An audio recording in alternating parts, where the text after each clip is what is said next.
The organized retail sector is predicted to grow from 6% in 2012 to 30% in 2013.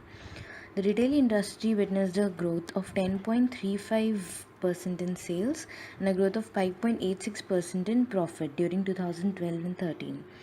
The global retail market is dominated by the likes of Walmart, Tesco, and Carrefour, and the top 10 retailers account for nearly 42% of the share of total revenue from top 100 companies.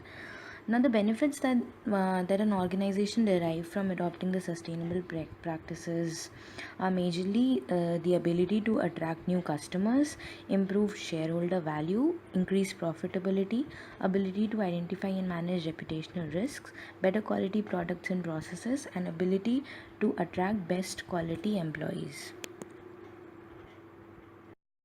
The continuously increasing resource scarcity and the rising demand possess a significant challenge to the business and drive up the costs.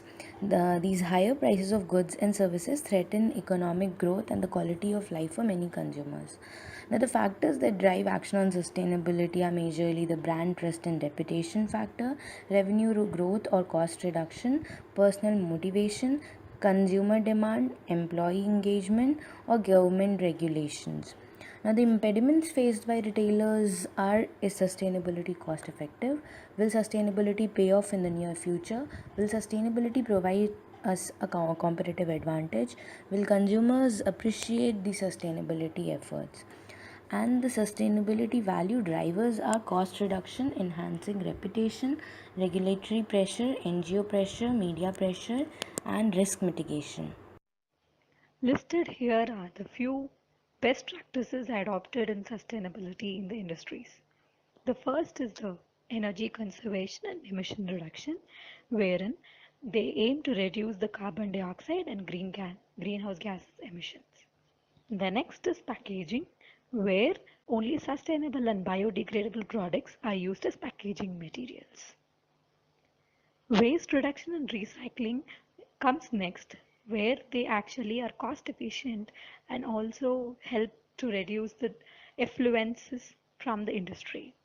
The next is the water stewardship, where they promote responsible use of water.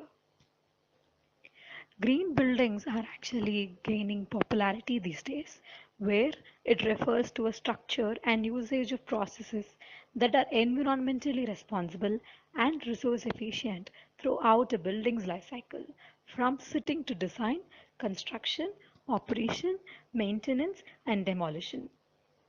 Sustainability is also carried across the supply chain in form of sustainable products and also in transportation. The best practices also include the presence of environmental policy, which helps in biodiversity or habitat conservation, and also an auditing process, which involves environmental reporting. The retail sector has now actually included many best practices, and there are many international and national bodies which actually audit all these practices. Some of the measurements which are used are, for example, for energy use, it is kilowatt hours per square meter or per square foot. And if we see that Tesco, with its best practices, has been able to save over 270 million pounds a year on energy costs by cutting down excessive energy usages. Then the other portion is about waste reduction, and the most talked about a measure is food waste sent to landfill, and Walmart has earned about $231 million from diverting about 80% of its waste from landfill. It sold the materials within this waste stream to earn a profit that is typically achieved by its 50 superstores. Apart from that, one of the major thing is CO2 emissions, in which IKEA has framed a framework to cut down CO2 emissions by 10% year over year. Now, as we can see that there are various scopes for measuring CO2 emissions. Scope 1 and Scope 2 and Scope 3. Scope 1 is mainly in-house emissions. Scope 2 is for the transportation of various employees which are transferred for many works and jobs, and the other one is Scope 3. The major thing is which is consumed due to the supply chain management across the value chain, and IKEA has been able to reduce its carbon emissions in all the three scopes by 10%. Apart from that, if you can see, the major best practices employed by retail sector is in the packaging sector, and also in the water usages. IKEA uses pressure compensating aerator taps, which reduces water usages by about 40%.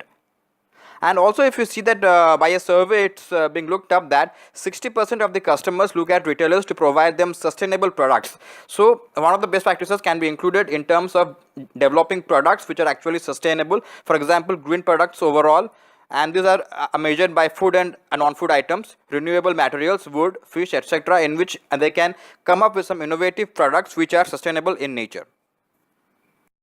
The other major best practices are employed in terms by reducing the usages of carrier bags, reducing the emissions as well as the environmental impact in the entire supply chain, as well as recycling the entire administrative or paperwork.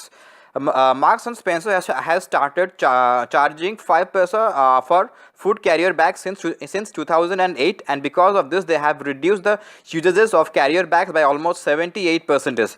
And apart from that, if you can see, the major focal points in supply chain practices are: establish a procurement policy, set out standards for suppliers, audit suppliers, support suppliers in going green, and form supply chain partnerships to help them in having a green supply chain management system across the organization. Let's discuss about measuring return on investment. First factor is cost. Every company tracks the cost and ROI. Cost reduction is modern mantra for long-term success. Second factor is carbon emission. Four major companies that track carbon emission are Woolworths, Allianz Boots, MEC and IKEA. Carbon reducing leads to cost saving. First is renewable energy, second is reduce energy consumption, reuse boxes or plastic, transportation logistics, and reduce waste and packaging. The third factor is revenue generation. Aeon sales of green products is over $325 million. In case of MEC and Lush, the majority of their products are environment friendly and are the basis of their business model. Now focusing on best practices framework. CEO, owner, founder are focused on reduction on impact of environment. We need to have an environmental strategy and plan. Staffs appointed for environmental responsibility at store level and head office. External advisor to monitor changes and taking advice. Policies with broad sustainability principles and specific functional or issue related policies. Regular updates of sustainability policies and achievement at least once a year. This graph shows breakups of energy consumption typically in a supermarket, where refrigeration and space heating and cooling consumes large chunk of energy. To make the process sustainable, first we need to install automation system that will track energy use and control temperature setting. We can install efficient models for heating and cooling retail space. We need to install low energy lighting system such as LED lamps, which will consume 75% less energy than traditional bulbs. Most importantly, we need to design the building such that it will be less dependent on artificial lighting system. To reduce waste from supply chain, first we have to analyze waste stream, where we will find out avenues for reduction of waste. Waste minimization starts with reduction and reuse. Recycle option exists for cardboard, e-waste, mixed metal, and also composition option for organic food waste. This table showcased different waste management practices by various retailers.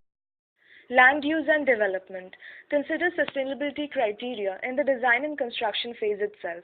From the planning process to move-in, the use of local and recycled construction materials, white membrane roofing, efficient HVAC systems, state-of-the-art coolers and refrigerators, efficient landscaping, solar panels, wind turbines must be used.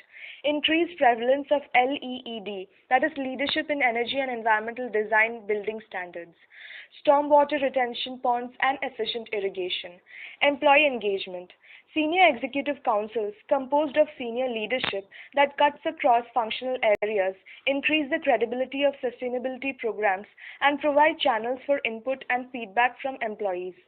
Organization of sustainability fairs, green teams, and ambassador programs help increase awareness. Friendly store-to-store competitions are also useful.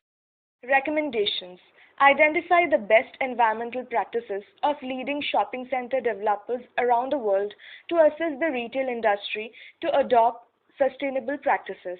Assess the feasibility of developing environmental sustainability guidelines for the retail and shopping center sector. Communicate the research and findings of the sector using reports, the internet, conferences, and workshops. Undertake demonstration projects with strategic retailers and shopping centers. Thank you.